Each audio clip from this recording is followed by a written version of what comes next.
Hi everyone! Thank you for coming to my YouTube channel.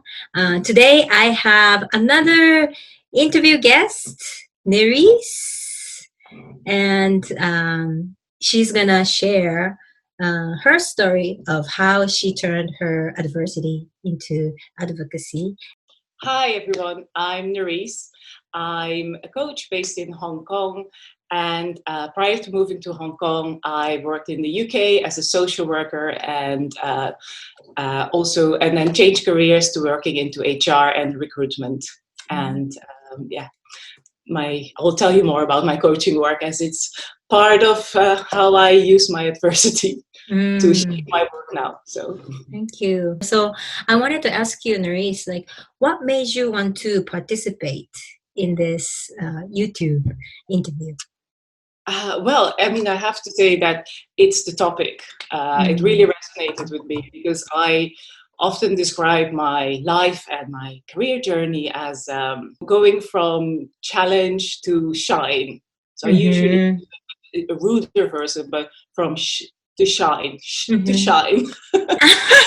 That's nice. I love it. You can say it too. So that's how I summarize my life. That it's just this constant, Nice. like, woo, up and drama. Oh my gosh, I can't believe this is so bad. And then, oh, okay, fine. Actually, I've moved on to a better place. And then, oh no.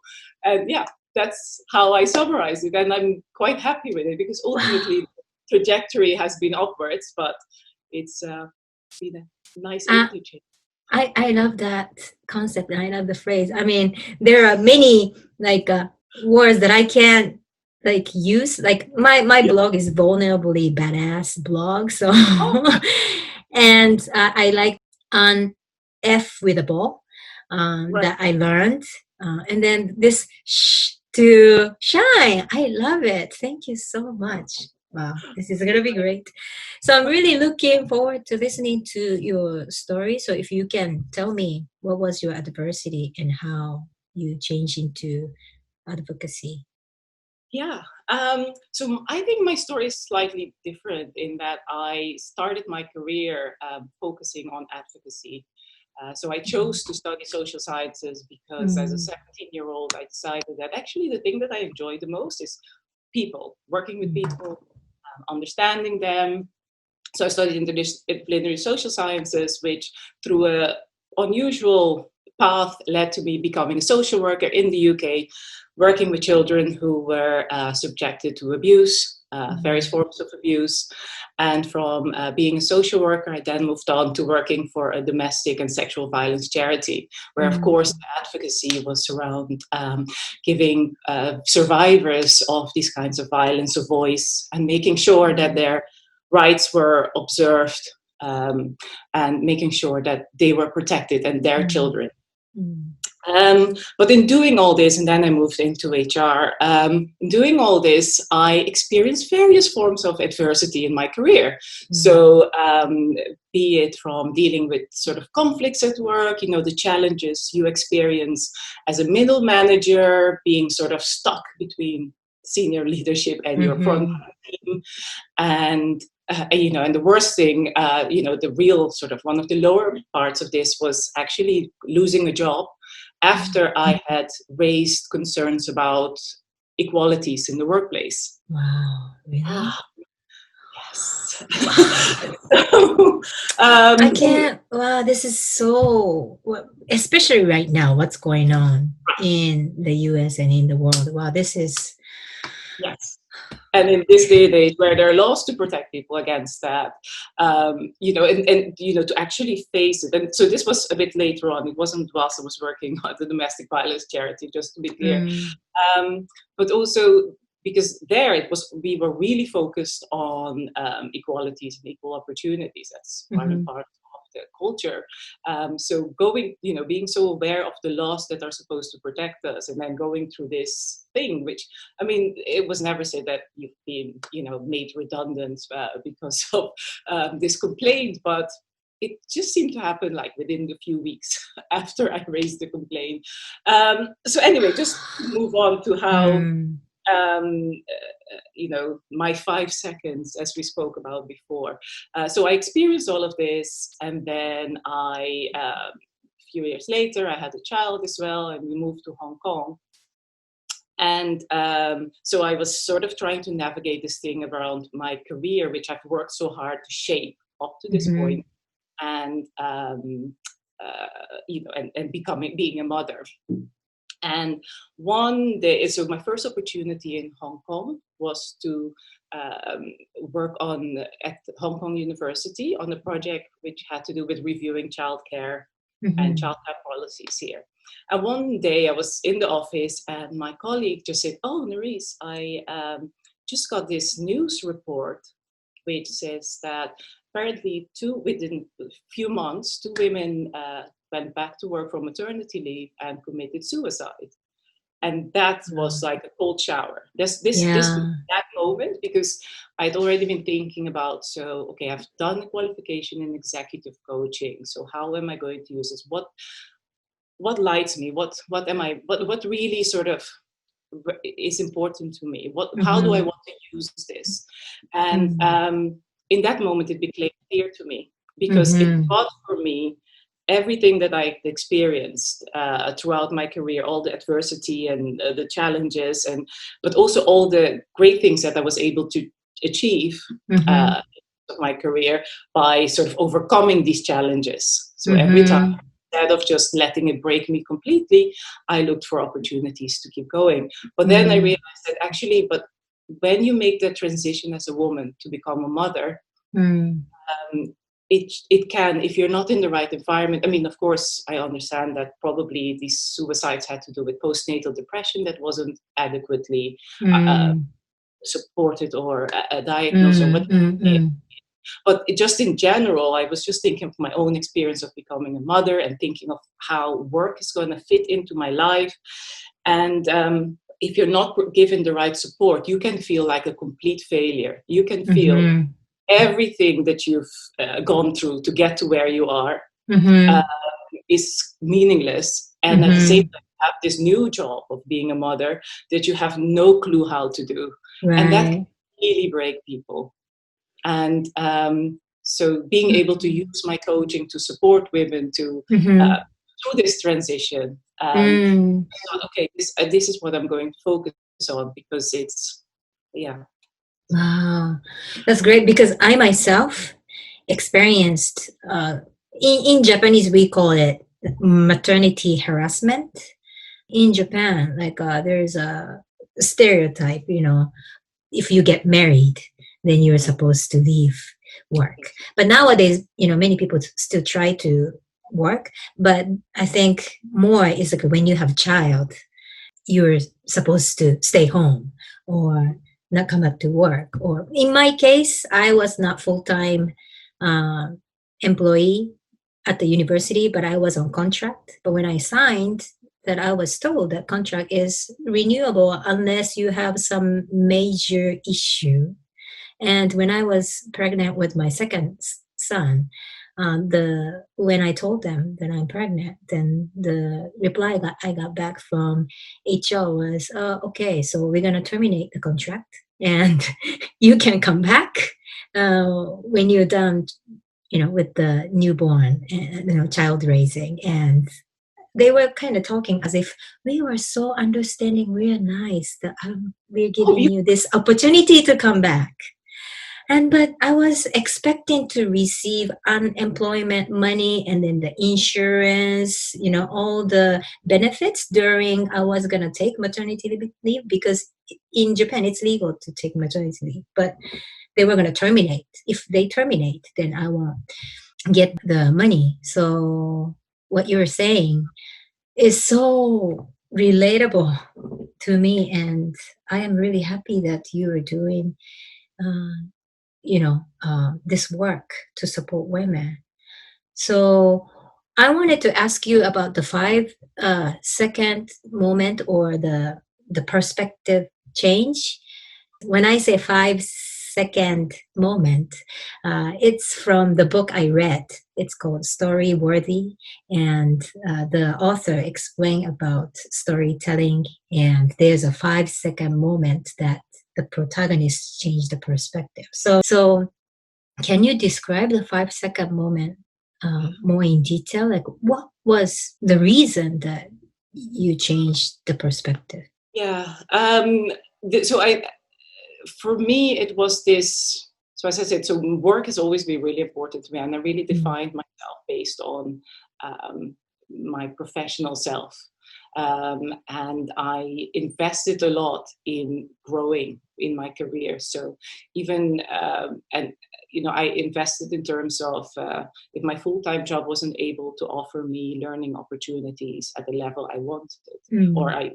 I needed, I signed up and paid for additional education. So whilst working full-time, I also completed another part-time master's degree and the graduate diploma in law. So and from growing up, my mother always worked. I had this vision of, women can combine careers with having children and having a Mm. Mm. and so throughout all of these years, until I became a mother myself, Mhm.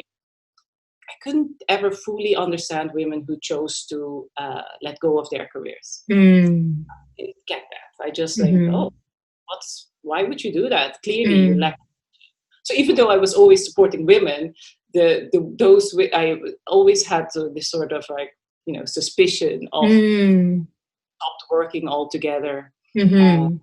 it was quite a snooty thing, like, you've got an MBA, you've got a master's. Why on earth would you stop working? You're doing so Mhm. well. But I think that story that I told you about being in the office and this woman telling me that these two women committed suicide, and both these women were actually academics. Mhm. And it's actually from this, I had this wake up call, and I realized that um, often women don't choose to give up their careers.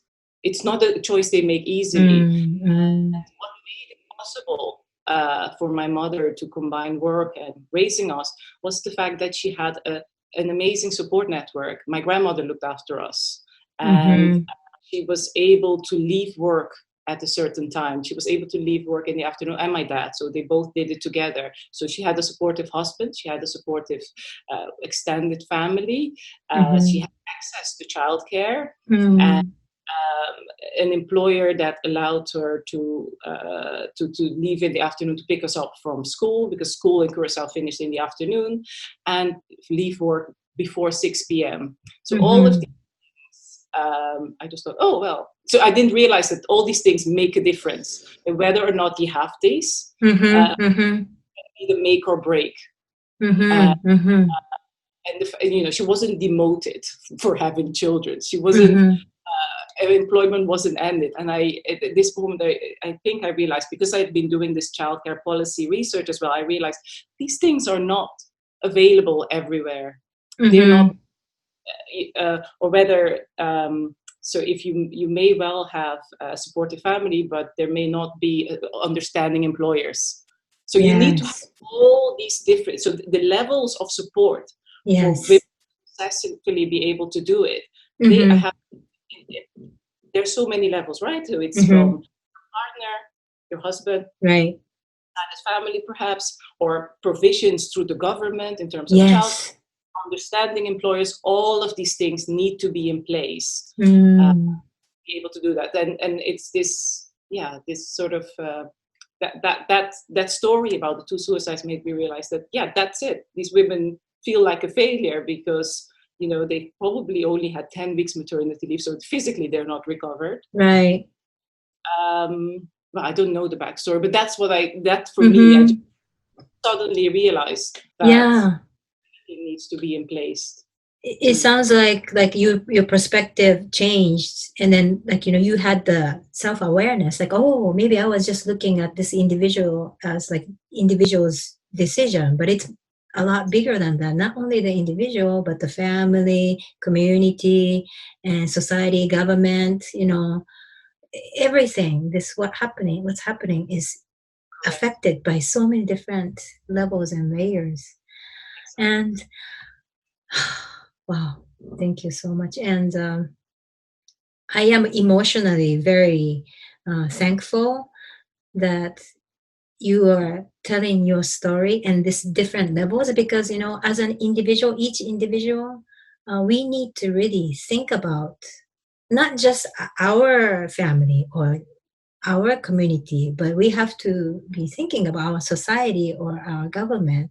And so after that experience and after that perspective change, you already told me, that's how you became coach, but then how you are using that learning or discovery into your practice, or how do you think is affecting you as a coach now?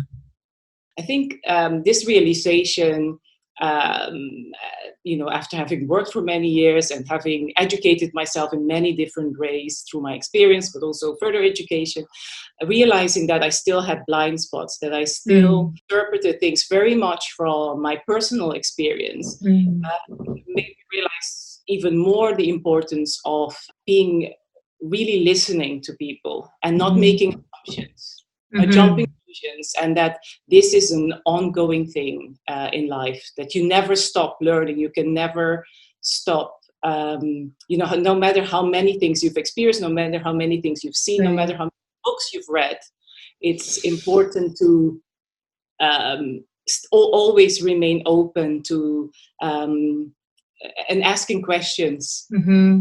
Really understand somebody else's view, and this is something that I try to bring in my coaching practice, or at least in the way that I just generally guide my life now.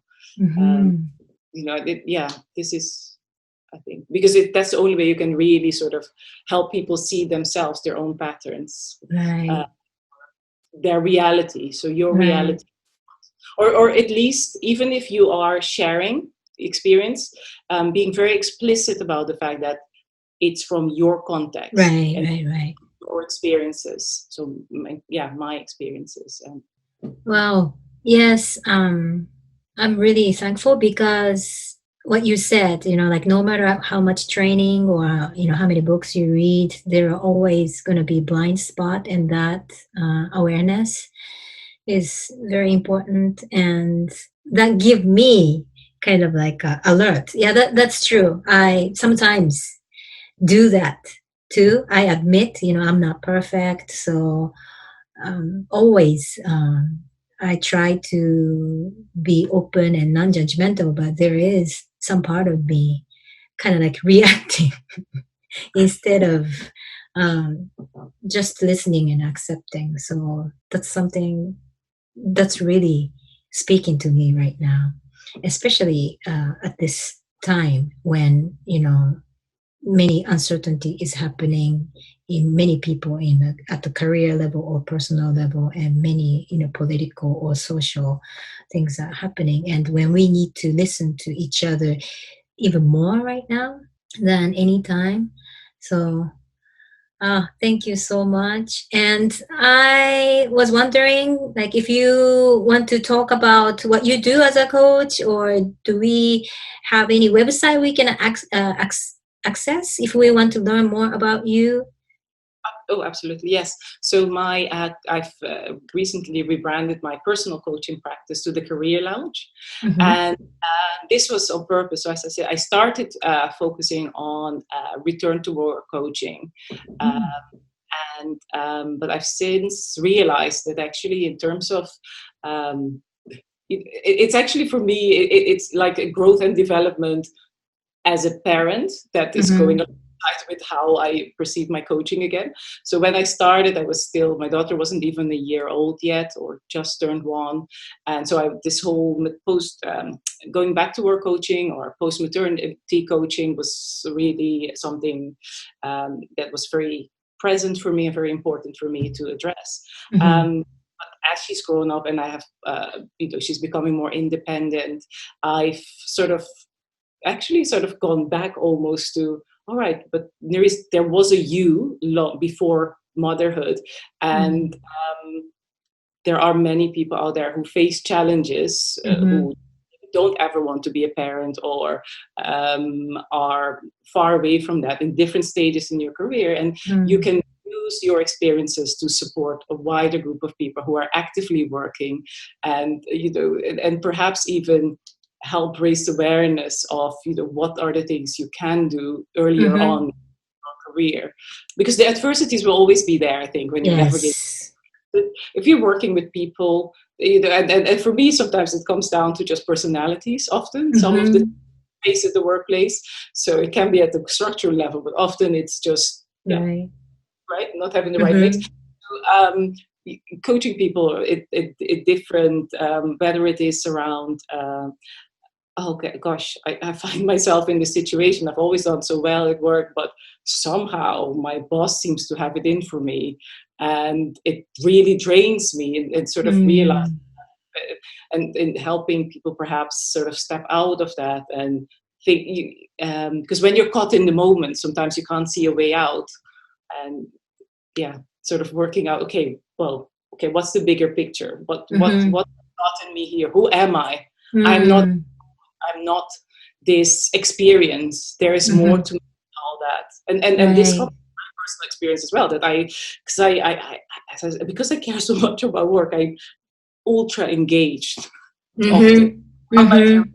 Our perspective becomes really just focus at work. So it becomes so personal, but it's because I care so much. And not about not caring, but it's about, okay, let's just see what's happening here. What control in this situation? What role are you playing in this situation?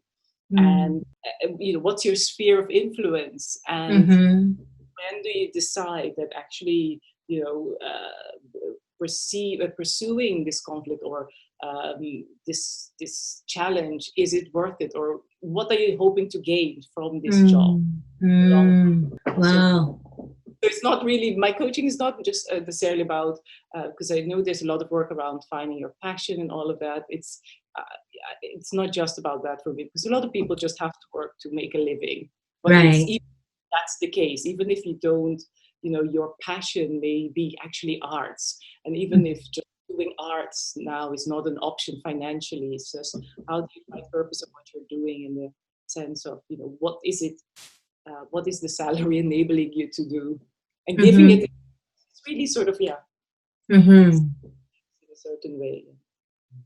Wow, thank you so much. And one last question is, for those people who are watching this, YouTube video, what do you want to say about, experiencing adversity and turning into advocacy? So, I guess my message is that in life we all experience different kinds of adversity, and no matter what may feel, that if you're experiencing adversity, listen to that and be accepting. Because sometimes we sorry, I have to go back to when I used to work at a domestic violence charity. Clients would call and they would say, oh, I'm sure, so they were going through adversity, they were being abused in some way, they would say, oh, but I'm sure you've heard worse than this, so I'm sorry to waste your time, I'm sorry to waste your time. Be apologetic for the adversity you're facing, whatever it may be, and it may seem, but acknowledge it, but also think about what can you do, what help can you get to overcome it. So what can you do yourself, and if you can't get out of it, who can you reach out to support you? Having that net, tapping into that, Yeah, that's really great, because the maternity harassment I experienced, the biggest support I received was from my boss, and he fought for me, so I was able to, in the end, get stay and keep working and get the maternity leave. So that's right. When you were in the adversity, you feel like, maybe I shouldn't share. It's not, big enough. No one cares. It's just I have to solve the problem. But by sharing and asking for help, or someone around you who can support you, is going to be a big, what is that? It might bring some change, right? But the first thing, you have to be aware and share. Exactly, be aware and share. And you may find advocates you did not realize you had. Yes. If your boss about it, you wouldn't have realized that he was there to advocate for you. Right. Yeah, and I think it beautifully goes back to the first to